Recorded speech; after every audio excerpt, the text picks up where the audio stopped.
Поспробуй ближей. Катя Андреева.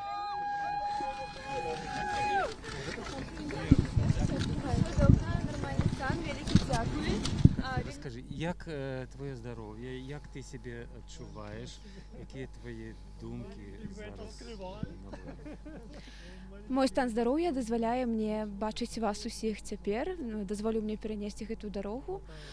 Я вельмі удзячная ўсім, хто прыкладаў намаганні да майго вызвалення.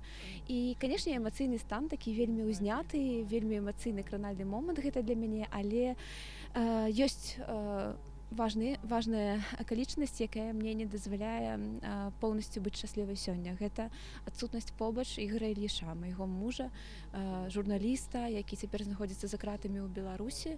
Ён атрымаў прысуд 4 гады і нядаўна і вось цяпер ён быў этапаваны ў бабруйскую калонію нумар 2.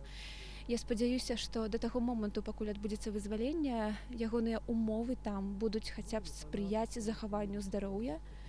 Я вельмі на гэта спадзяюся, я буду чакаць яго тут і буду прыкладаць усе магчымыя намаганні са свайго боку, каб сустракаць наступным разам з наступнай партыяй вызвалення палітзняволеных ужо свайго каханага чалавека. Ці былі у вас нейкія лісты ад яго весткі?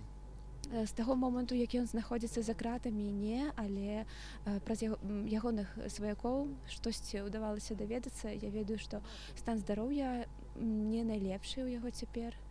Хочацца таксама, каб гэтаму была ўвага нададзеная, таму што вось сёння мы сядзім у турме, а заўтра мы ўжо знаходзімся тут і даём інтэрв'ю і каментары, таму я думаю, што на гэта таксама звяртаюць увагу.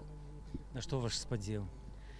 Мае спадзевы на вызваленне ўсіх палітзняволеных, на тое, каб Беларусь была ўрэшце вольная і каб мы ніколі больш не сутыкнуліся з такімі страшнымі рэчамі, з якімі даводзілася сутыкацца. Мне пакуль трошкі складана казаць пра гэта, але я думаю, што праз некаторы час я буду дасяжная для больш такой паглыбленай размовы. Цяпер я думаю, што на гэтым усё. Вялікі дзякуй. Дзякуй вялікі.